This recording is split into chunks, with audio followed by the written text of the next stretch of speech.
Welcome back, band family. Going to begin by warming up by looking at some of the same concepts that we talked about last time using the same techniques. To start with, we want to make sure that our stick is going across our palm diagonally. If we think of our palm as being a square, the stick is going to go diagonally right across it. Our thumb and first finger then wrap around the stick. The thumb points right down the stick, and the first finger is right across from the thumb.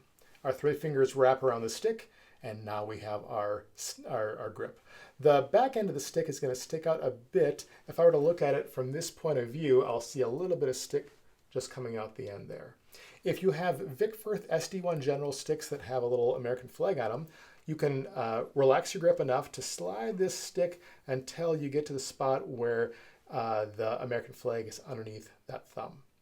Let's go ahead and play 8 notes with our right hand, or our dominant hand if you're left-handed, and we're going to try 8 notes. I'm going to set the metronome to 80 beats a minute, and we're going to do 2 notes for every click of the metronome.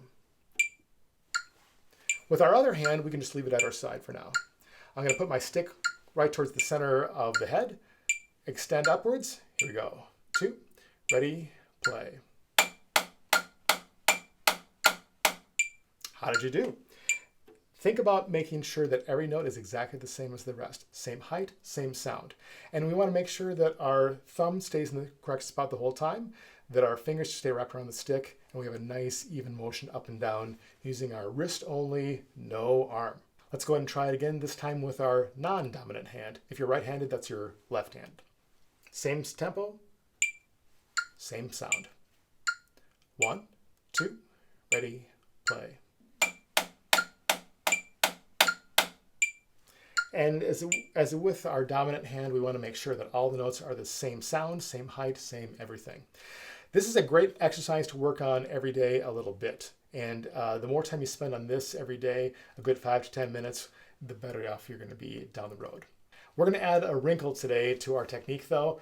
You're ready now for the next step, the final step, and how we use our snare drum stroke. We're going to add finger control. To start with, I want you to take one stick only. You can put the other one down. And I want you to hold the stick back behind your head like this. Relax your back 3 fingers and allow the weight of the stick to open up your hand. So right now, in my palm, I have a lot of space there, but my back 3 fingers are still in the stick.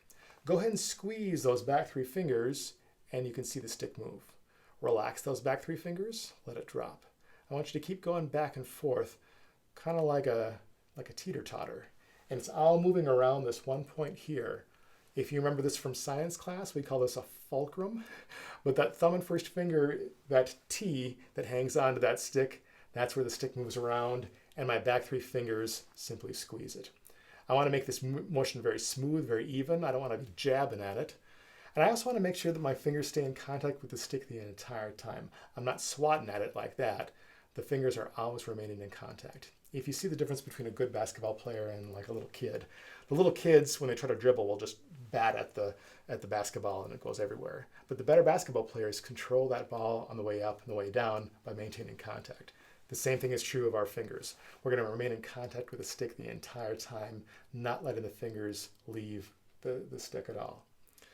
If we combine this then with our wrist, we can go back and forth at a very big arc, getting both wrist and fingers moving.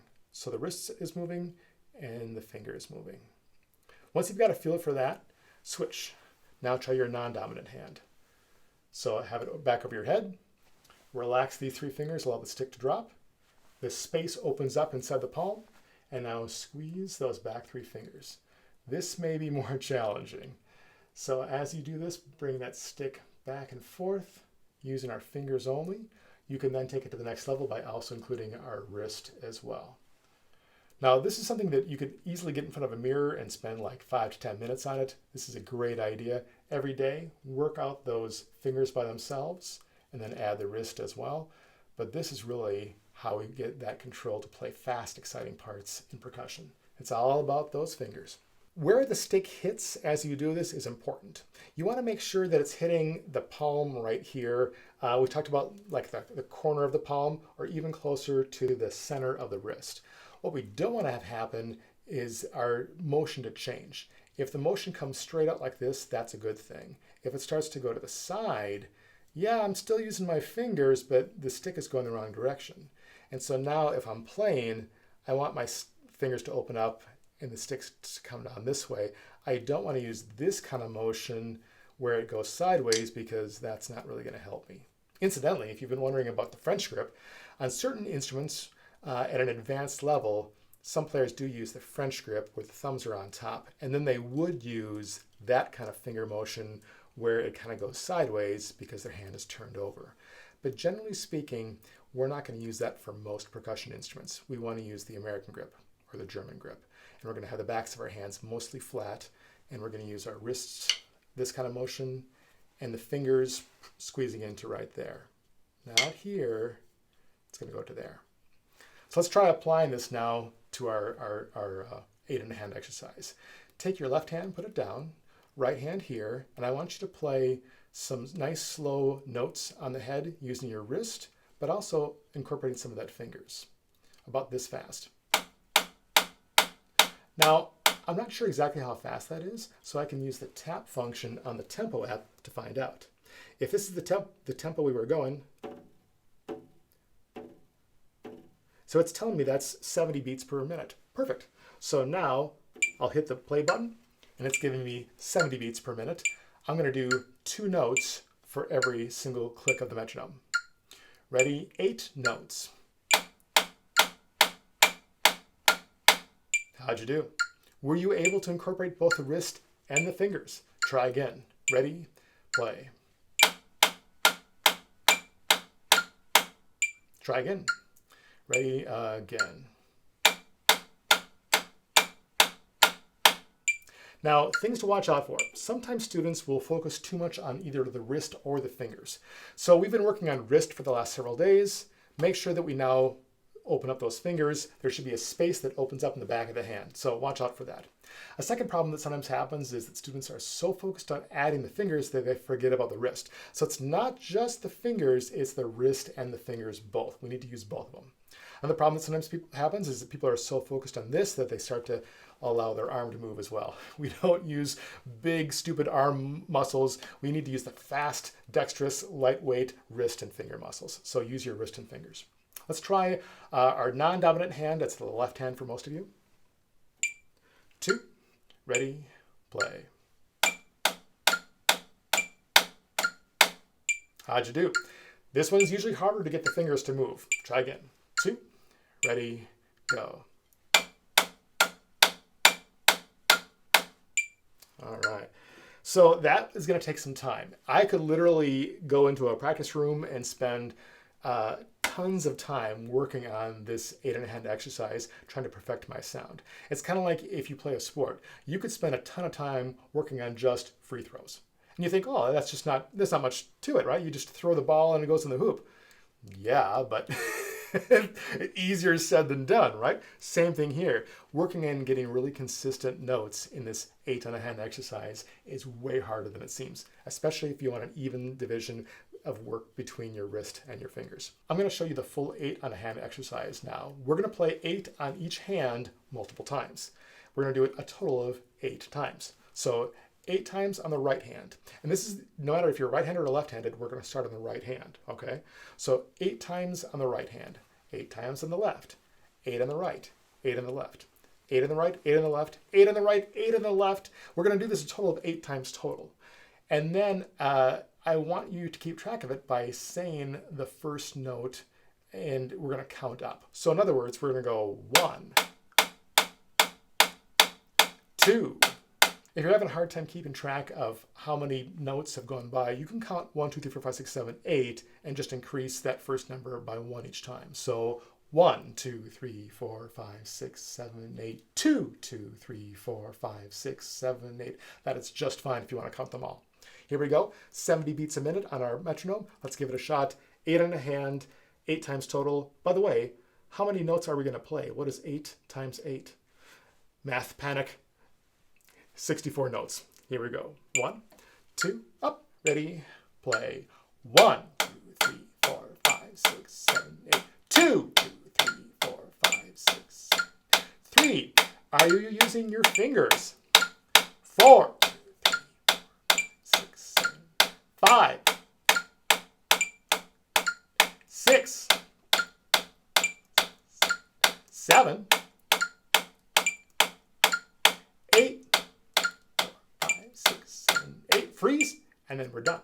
So we always freeze at the end of playing. And as a percussionist, when I freeze at the end, I will then bring my instrument down like the rest of the band will do, except that instead of bringing down a trumpet or a clarinet, I'm bringing my sticks down to my side. And they go right down to my side in nice relaxed motion. So when I'm ready to play, I bring my sticks up. When I'm done, I bring them down. And I do it nice and relaxed. Marching bands sometimes do this in a very precise, crisp manner where they'll bring them up very quickly, and they'll bring them down very quickly, and they'll do it at a specific beat. So everybody in the entire drum line will bring their sticks up on beat 3. 1, 2, 3, 4, and then they'll play. And when they're done, they'll bring it down on beat 2. So at the end, 2, and they'll bring it down very quickly. But we don't really do that in an orchestra or a concert band because it looks a little weird. So it looks great on a drum line, looks fantastic, it looks really cool, but inside in a concert band or an orchestra, it looks a little odd. So just nice and relaxed, bring your sticks down. So that's the 8-hand exercise. The one change we're going to need to make, though, is we need to add one more note at the end. In the percussion world, we'd usually call this a release. It's the last note we play. And so we're going to play 8, 8, 8, 8, 8, 8, 8, 8, and then one last note by itself. That's the release. And instead of saying 9 at the end, we're going to say done. And then we'll freeze, and then we'll bring our sticks down at the end. Let's give it a shot. The full 8-on-a-hand exercise, 64 plus 1 note, 65 notes. You can start with your sticks down if you like. Sticks up, rotate up, 1, 2, ready, go. 1, 2, count out loud with me. 3, 4, are you using your fingers? 5, 6, 7, 8. Do you remember what to do next? Done. And then we freeze and bring our sticks down. All right. How did you do? Did you remember to stop at the right time? Did you get 8 notes on each hand? Did you remember to count out loud? 8-on-a-hand is an exercise that beginners play, middle school students, high school, college, at the various highest levels. Percussionists will play this because it's a great way to work on a nice relaxed stroke and develop their technique. I'm going to give you a little bit of extra content, some bonus content. If you go to the resources folder in Schoology, you're going to find a document I've placed there just for the percussionists. It's called Percussion Sticking Patterns. Now, it's a PDF document, which is an electronic document. You can either view it on your Chromebook or other device, or if you have a printer, you can print it out. And it's simply a list of different sticking patterns that you can use. And so the first one there, it says alternating, and you see it says RL, RL. Well, that refers to your right hand, left hand, right hand, left hand. So if you were to play this alternating pattern, it would look like this. Right, left, right, left.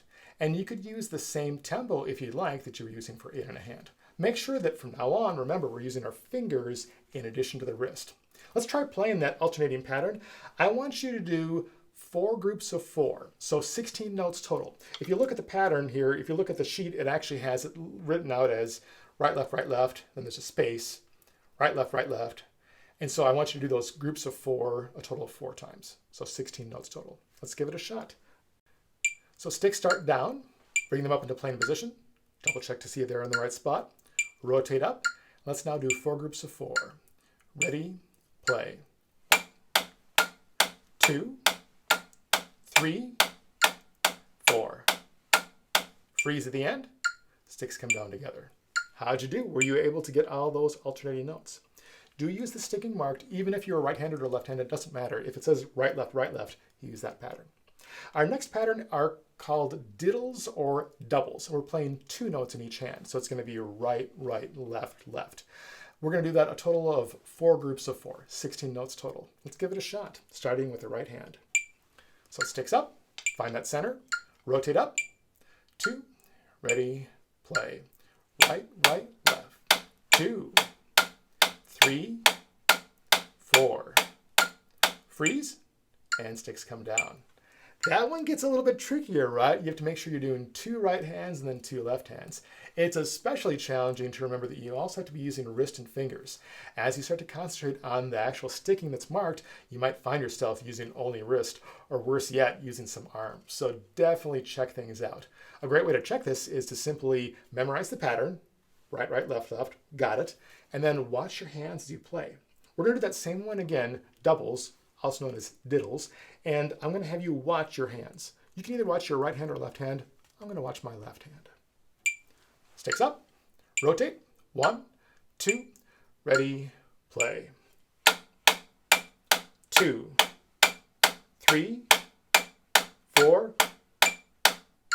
All right, freeze at the end, sticks down. Which hand did you watch? How did it look? Did you see things you could fix? Are your thumbs alongside the stick pointing straight down? Is your index finger across from the thumb? Are your back 3 fingers on the stick? Is it angled across your palm at a diagonal angle? Are you choked up the correct amount? Is the back of the hand flat? Are you going straight down into the head and back up? Let's do one more percussion sticking pattern off this page, paradiddles. I still remember the first time I tried playing paradiddles, it like melted my brain, just trying to figure out how to get your sticks to go in which order. The pattern is you're going to do 2 alternating notes. So if we start with our right hand, it's going to be right, left. And then we're going to follow with a double, also known as a diddle. That's going to be right, right. That's a right-handed paradiddle, right, left, and then right, right. The next paradiddle will start on the left hand. It's going to be left, right, and then left, left. So it's really 2 alternating notes and then a diddle, and then 2 alternating notes and then a diddle, right? So it's right, left, right, and then left, right, left, left. Let's try playing 4 groups of 4 paradiddles. Right hand paradiddle for the first group of 4, left hand paradiddle, then a right hand paradiddle, and then a left hand paradiddle. We're going to reduce the speed a little bit. We're going to go down to 60 beats per minute because whenever you do something a little bit tricky, you're going to want to slow it down to make sure you do it well. Here we go. Sticks are down. Bring your sticks up. Rotate up.